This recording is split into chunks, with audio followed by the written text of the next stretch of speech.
읽겠습니다. 시작.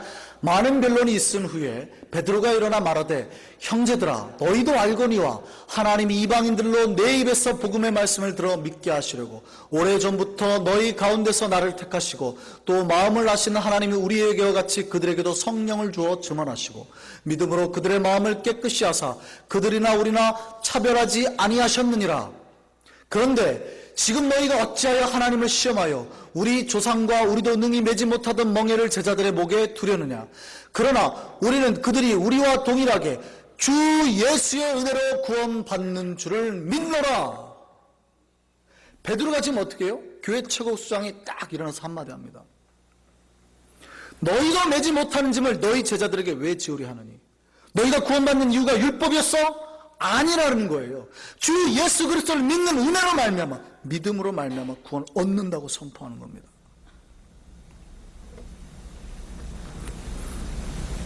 그랬던 베드로가요 어떻게 해요? 이방인들과 식사를 하다가 다시 유대에서 자기 반대파 사람들 야고보의 사자가 온 걸 듣고 자리에서 피해버립니다. 이 사건은 자기가 예루살렘 공회에서 복음을 증거하는, 자기가 직접 말했던 그 복음을 자기가 부인한 사건이었습니다.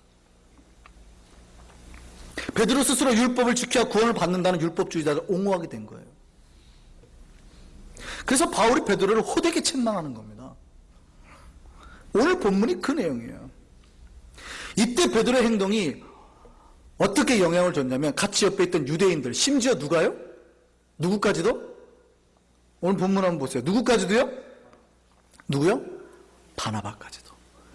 바울의 멘토였던 바나바까지도 베드로를 따라서 그 자리를 피해서 나가버립니다. 도망가는 거죠. 왜요? 당시에 베드로가 교회 수장이었으니까요. 여기서 근데 생각해 볼 게 있습니다.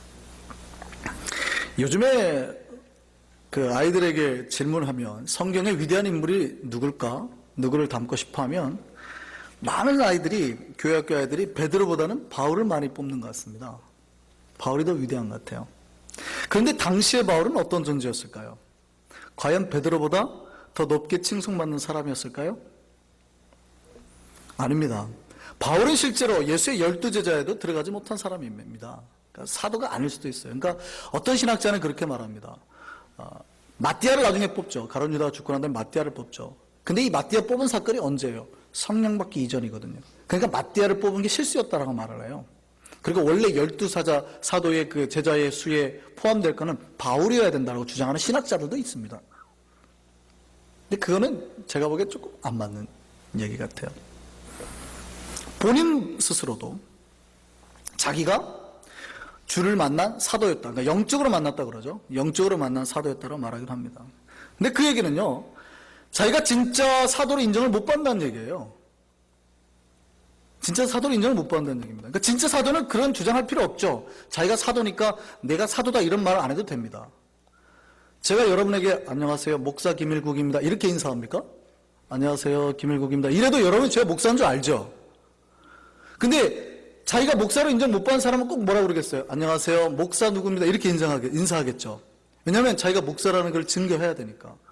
바울이 서신서를 보면은요, 자기를 사도로 인정하는 교회들에게는 적지만 그렇지 않은 교회 꼭 예수 그리스도의 부름받은 사도된 바울은 이렇게 기록하고 있어요.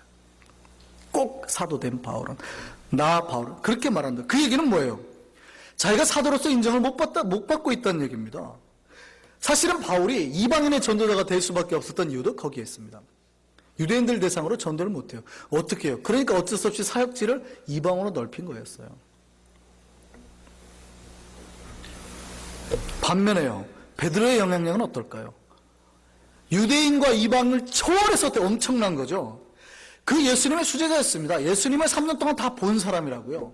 변화산에서 올라간 사람 몇 명 안 돼요. 3명 중에 1명이에요. 항상 예수 옆에 있던 사람입니다. 그러니까 이 얘기는 무슨 얘기냐면요, 설교가 달라진다는 얘기예요. 바울은 어떻게 전하겠어요? 예수께서 변화산에 올라가셨대. 근데 얼굴이 하얗게 빛보다 더 빛나게 몸이 변하시더래. 이렇게 증거하는 거예요. 근데 베드로는 어떻게 해요? 그때 내가 예수님하고 변화산에 올라갔어.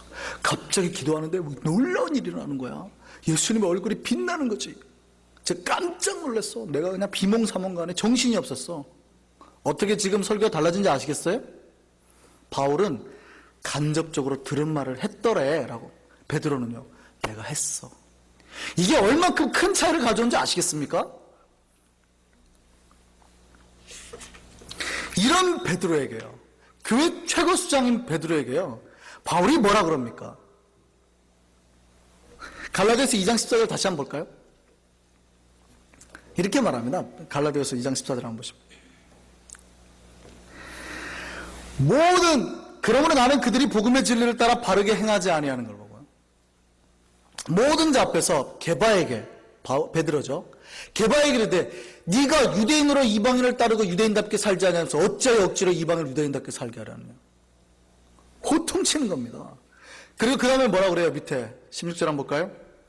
사람이 의롭게 되는 것은요, 율법 행위로 말미암는 것이 아니고 오직 예수 그리스도를 믿음으로 말미암는 줄 알므로. 자기가 다시 가르치고 있습니다. 그 밑에요, 20절 한번 볼까요? 뭐라 그래요? 그러므로 내가 그리스도와 함께 십자가에 못 박혔나니 그런즉 이제는 내가 사는 것이 아니요 오직 내 안에 그리스도께서 사시는 것이라. 이제 내가 육체 가운데 사는 것은 나를 사랑하사 나를 위하여 자기 자신을 버리신 하나님의 아들을 믿는 믿음 안에 사는 것이라. 바울이요, 교회 최고 수장 앞에 두고 감히 가르치고 있습니다. 훈계하고 있습니다. 설교하고 있어요. 그리고 자기 믿음의 고백을 뭐래요? 너는 그리스도와 함께 있는 것 같지 않아. 그러나 나는 내가 그리스도와 함께 살고 있어. 내가 지금 그리스도와 함께 사는 것이라. 나는 믿음 안에서 산다. 베드로 위에 마지막 꼭지점을 콱 찍어버려죠. 감입니다. 감히 저 건방진 바울이 교회 최고 수장 베드로에게 지금 책망하고 있는 겁니다. 아무도 베드로 눈치 때문에 베드로를 뭐라고 못했는데요. 베드로 가니까 유대인들 다 절절절 따라갔는데요. 심지어 바울의 멘토였던 바나바까지 따라갔다니까요. 절절절절. 그런데 이 신빙 바울이 말이죠, 건방지게 교회 최고 수장한테 뭐라고 그래요? 이 개바야.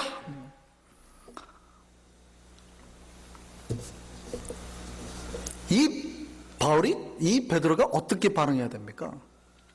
과거에 베드로 같았으면요, 죽었습니다.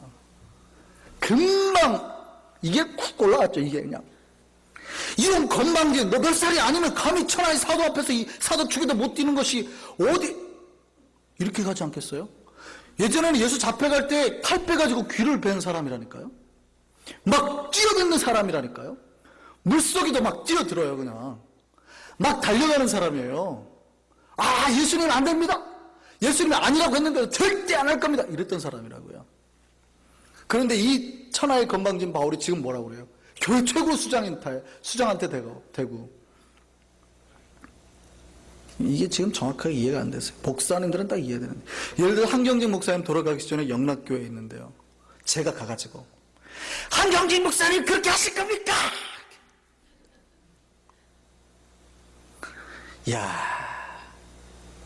근데 어떻게 반응합니까? 베드로가요,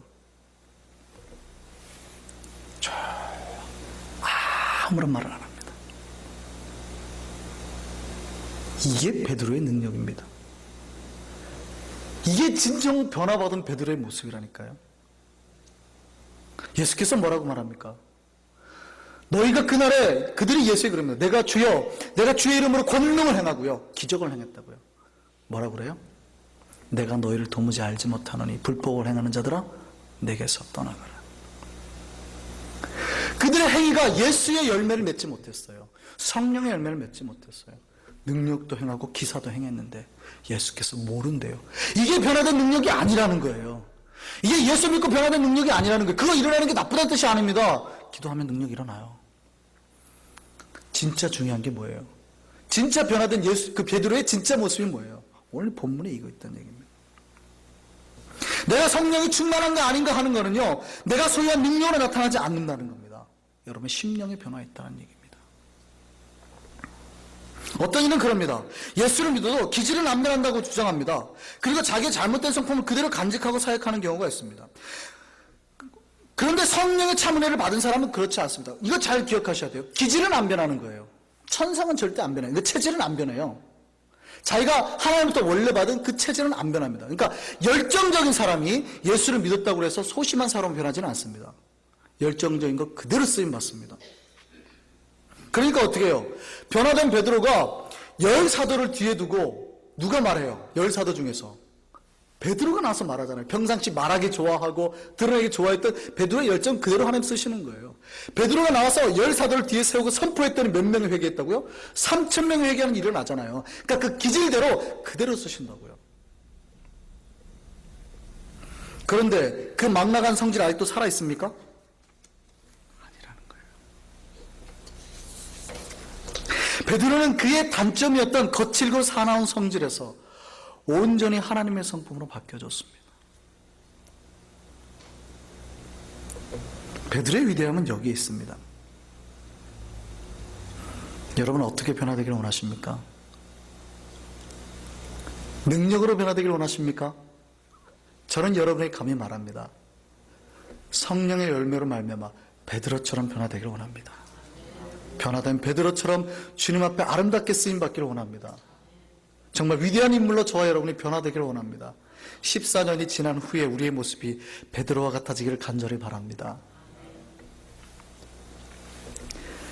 우리 모두 변화된 베드로처럼 우리의 온 삶과 인격이 변화되기를 기도합니다.